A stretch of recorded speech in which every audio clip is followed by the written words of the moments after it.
Ini kan kita masih di airport Malaysia ya, dan sekarang jam 6:30. Aku nggak langsung pulang. Aku mau ke Singapura dulu mampir. Kalian tahu kan susah banget untuk dapetin tiket Ghibli kan. Nah di Singapura ini lagi ada exhibitionnya Studio Ghibli. Jadi aku mau mampir dulu ke sana.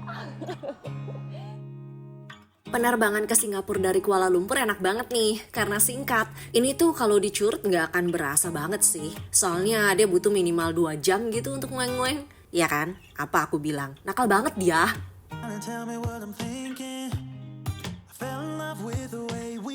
Begitu udah sampai di Terminal 4 Changi, aku langsung menuju pintu keluar nomor 8. Soalnya penjemputan mobil online ada di area sana. Seperti biasa, di bagian ini kalian nggak perlu ikutin aku. Bisa naik transportasi umum lainnya. Aku pilih mobil online karena bawa koper dan peralatan syuting. Perjalanan ke hotel sekitar 23 menit. Lokasi hotel aku ada di area Mount Elizabeth. Aku sengaja pilih di sini supaya bisa olahraga jalan kaki untuk ke stasiun MRT-nya. Ini ceritanya udah kelar ngurus peradministrasian ya. Kita langsung ke atas. Come on, follow me. 227, 228. Ting tong. 229. Dua 30. Silakan masuk. Silakan masuk di kamar aku. Begitu masuk, sebelah sini langsung toilet. Cuci muka. Kalau kemarin kan kita yang di Malaysia kan cuci mukanya di luar kan. Kalau sekarang kita kembali lagi ke dalam karena introvert ya kan. Terus ada bathtub. Begitu keluar, seperti biasa ini ada lemari. Terus ada minibar. Dan seperti biasa ada mini fridge. Ini aku bakal taruh masker aku di sini. Kemudian ini bisa taruh koper. Ini bisa buat aku backup data. Ini nonton TV. Tapi biasanya rata-rata kalau misalnya lagi di hotel-hotel gini jarang nonton TV nih. Nah ini kembali lagi twin bed. Pemandangan, ini pemandangannya outdoor lah ya. Pokoknya pemandangannya kayak gitu. Mari kita siap-siap. Ini Ghibli susah banget. Semoga nanti suatu saat nanti bisa dapet yang di Jepang ya kan. Semoga ya kan. Ini kita harus merealisasikan apa yang ada dulu ya kan. Let's. Halo, aku mau ngueng-ngueng ke rumah kalian.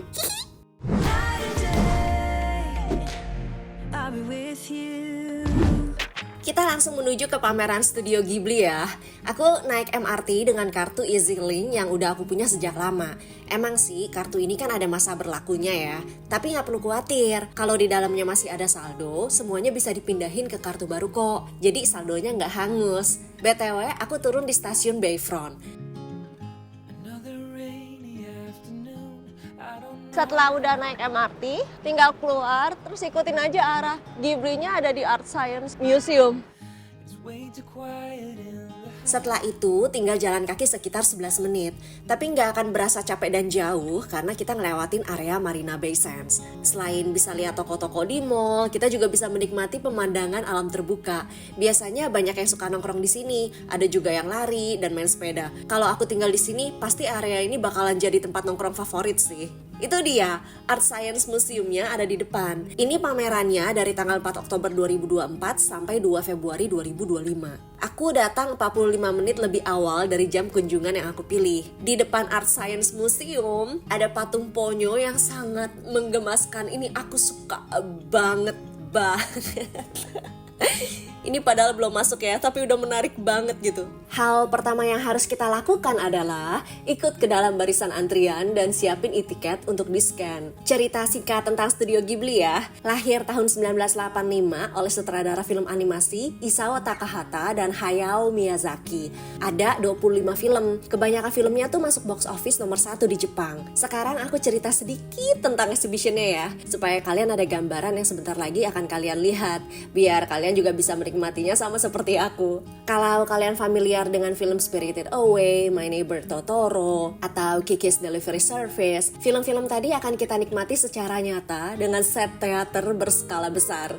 Jadi kita bisa ngerasain adegan-adegan ikonik dalam film-film tersebut. Mari kita masuk ke dalam dimensi Studio Ghibli.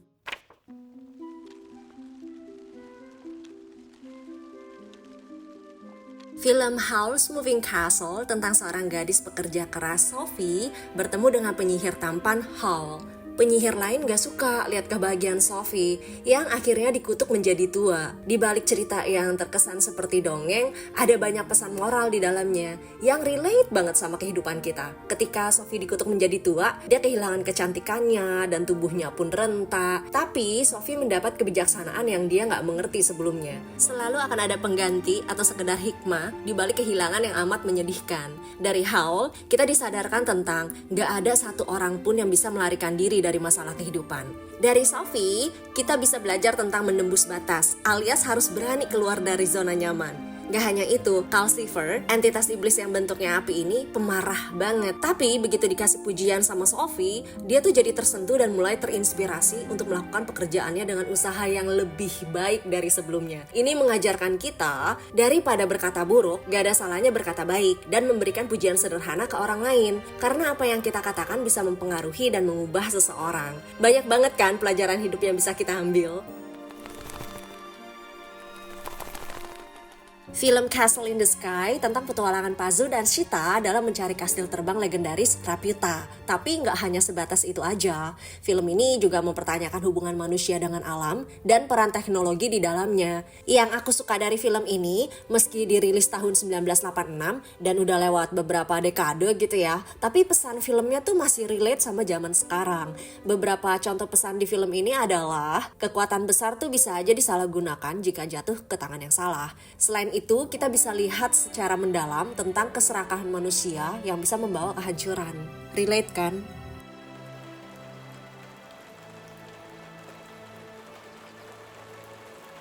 Film selanjutnya udah gak asing lagi buat kita semua, My Neighbor Totoro. Ceritanya tentang seorang siswi sekolah, Satsuki, dan adik perempuannya Mei saat mereka tinggal di pedesaan bersama ayahnya. Mereka menunggu ibunya pulih dari penyakit di sebuah rumah sakit daerah. Dari sinilah kisahnya dimulai. Mereka bertemu dan berteman dengan roh-roh yang suka main di rumah mereka dan hutan di dekatnya. Terutama makhluk besar yang suka dipeluk. Yes, Totoro. Film ini juga bikin kita ingat tentang meski kita memiliki keraguan, tapi kegembiraan itu dapat ditemukan di mana aja. Begitu juga dengan keberanian. Seperti Satsuki dan Mei yang mendapatkan keberanian untuk menghadapi tantangan hidup dengan optimisme, kegembiraan, dan sedikit dukungan supernatural dari Totoro. Ini tuh simbol dari keyakinan dan keajaiban yang ada di hati kita. Film-film studio Ghibli itu kan dikagumi karena daya tarik visualnya ya. Gambar-gambar seperti hamparan sawah, bukit yang dipenuhi pepohonan, hal-hal yang sepertinya kan biasa aja ya. Tapi Miyazaki mampu mengubah suasana sehari-hari ini menjadi pemandangan yang menenangkan dan damai. Ya nggak sih? Kalian juga ngerasa gitu kan? Di penghujung bagian My Neighbor Totoro, ada area untuk kita berkreasi. Kali ini mereka sediain kertas dan stem untuk kita bikin Ghibli Taumatrope. Satu orang hanya boleh bikin satu.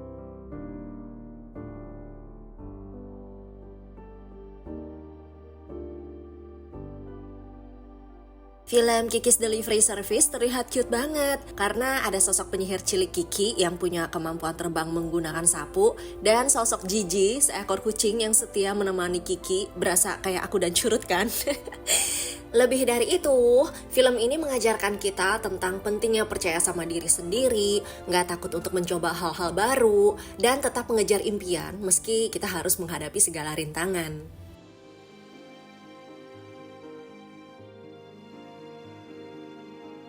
Terakhir ada Spirited Away. Sebenarnya ada 11 film di pameran ini. Aku pilih beberapa biar gak terlalu panjang. Spirited Away salah satu film favorit aku hingga saat ini. Aku suka banget sama pesan moral yang ada di dalamnya. Bercerita tentang Chihiro, gadis berusia 10 tahun yang tersesat bersama orang tuanya di sebuah hutan misterius. Kemudian mereka mampir ke sebuah kedai yang menyediakan makanan hangat.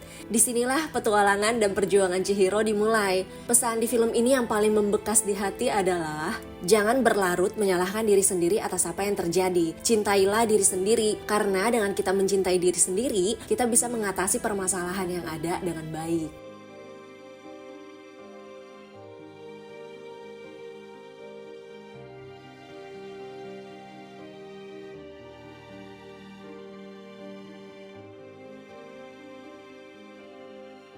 Sekarang kita ke merchandise shopnya ya. Ini aku sengaja datang di hari pertamanya mereka supaya nggak kehabisan beberapa item yang jadi incaran aku. Di bagian ini kita bisa aja cuma lihat-lihat tanpa harus beli. Semuanya tergantung pilihan kita. Nggak usah dipaksain harus beli atau harus punya ya. Tapi emang sih sulit untuk menahan diri. Soalnya kalau exhibition kayak gini pasti ada aja yang spesial. Entah dari perintilan, dari apparel, dari pajangan, atau dari buku. Ada aja lah pokoknya. Oh, yang aku suka, incaran aku The Boy and the Heron ada dong. Aku beli beberapa merchandise untuk menambah koleksiku di rumah. Semoga nantinya aku bisa buka museum mainan ya. Ngarep aja dulu. I'm gonna let the sunshine in today. Cuaca hari ini emang mendung banget. Sebenarnya sebelum aku masuk ke Ghibli juga hujan. Tapi untungnya saat aku turun dari bis hujannya tinggal rintik-rintik. Mungkin hujan gak tega kalau aku kehujanan. Kita makan siang di food court Holland Village ya. Pilihannya ada banyak. Seperti biasa, pilihan aku jatuh ke ikan. Kalian belum bosan kan sama ikan? Cheers. Selama di sini aku lebih banyak minum susu kacang. Tiap negara ada beda-beda kan. Bangkok, Thai tea. Korea, min choco. Edia jadi kangen Edia. Singapura, susu kacang. Mari kita makan. Ini kalau lagi low budget gitu ya. Tapi lagi pengen banget makan ikan-ikanan kayak tanyu gitu ya. Ini lumayan lah. Bedanya, ini ikannya kan dibakar ya. Dan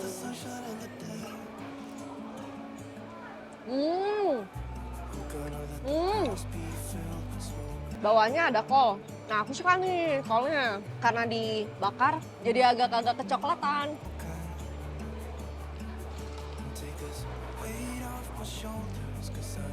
Dikasih jeruk ini kan supaya nggak terlalu amis. Tapi ini nggak amis sama sekali jadi aku nggak pakai ini.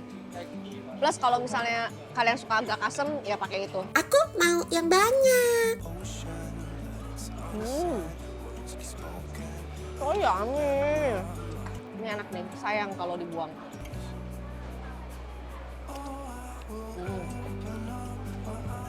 Tenang, tangan kotor. Tada, ada wastafel di sana. Enak sekali. Apalagi kulitnya.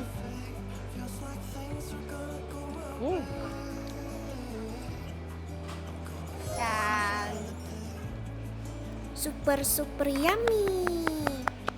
setelah ini kita masuk ke dalam mallnya ya. Nanti di sana kita cari dessert. Aku makan ini dulu. Aduh, aku makannya dilihatin.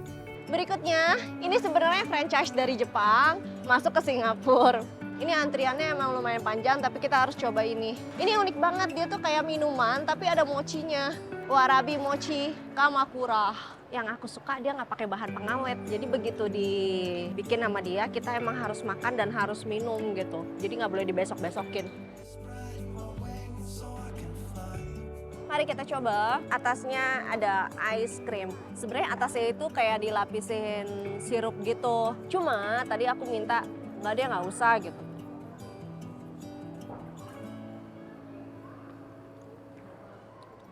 Ini kan dia ada bubuk-bubuknya ini kan, kinako panggang, bubuk kedelai. Nah bawahnya lagi tuh mochi. Super yummy.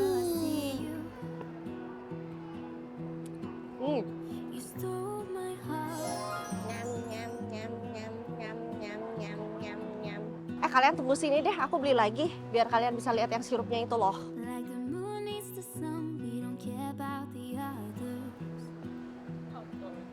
Tada, ini yang ada sirupnya. Sirup Kuromitsu, gula merah murni, asli dari Okinawa.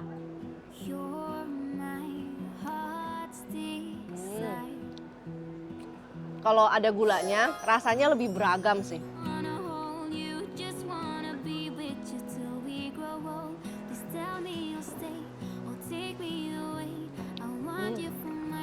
Kalau kalian pengen makan mochinya aja juga bisa di kotak di box. Itu originalnya mereka tanpa ice cream. Ini enak banget, banget. Ciluk. Weh, hihi. Wah, gelasnya kecil seperti aku. Kenapa kepalanya goyang-goyang terus? Definisi pagi dan malam ditemani hujan sih ini. Siangnya doang yang off. Hujannya tidur siang dulu lah. Sebelum hujannya makin deras, lebih baik aku melipir bentar deh ke Mall Ion Orchard. Sekalian kita cari makan malam di sini. Biasanya kan kita makan yang fish noodle di sana kan. Sekalian bosen nih, kayaknya itu mulu. Pilihan lain berikutnya adalah tada. Tapi ini makannya harus sharing ya, nggak bisa sendiri. Soalnya gede banget. Ini signature menunya mereka. Bisa untuk 2 orang. Saat makan. Maaf ya, ini non halal. Dapatnya ada pork, fish, tempura, sapi. Ini kayaknya enak deh. Can.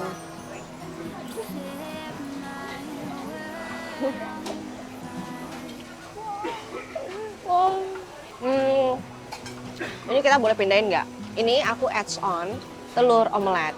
Ini kayaknya spicy mayonya deh yang di love.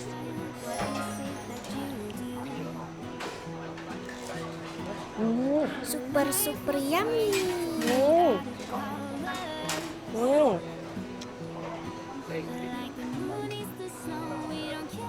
Enak. Karinya beda sih. Tadi kan ada opsi gitu kan, level kepedasannya mau berapa gitu. Nah, aku itu pilih yang level 3 kalau nggak salah tadi.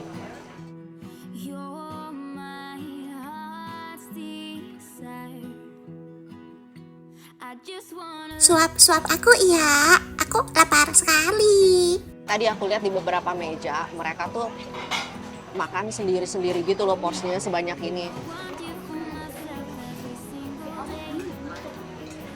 Terus aku mikir, emang bisa habis ya sebanyak itu? Ternyata sekarang aku tahu jawabannya. Iya, bisa habis. Ini atasnya dikasih keju. Aku suka nih meskipun digoreng, tapi nggak berasa berminyak ya. Dan tepungnya tipis banget.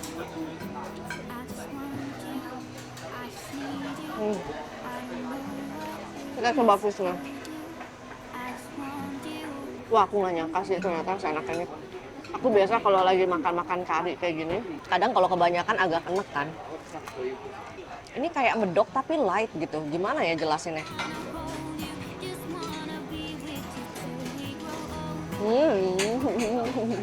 Signature yang mereka nih piringnya emang segede ini gitu loh. Ukurannya 35 cm kali 41 cm. Gede banget sih. Ya monster combo komplit sih.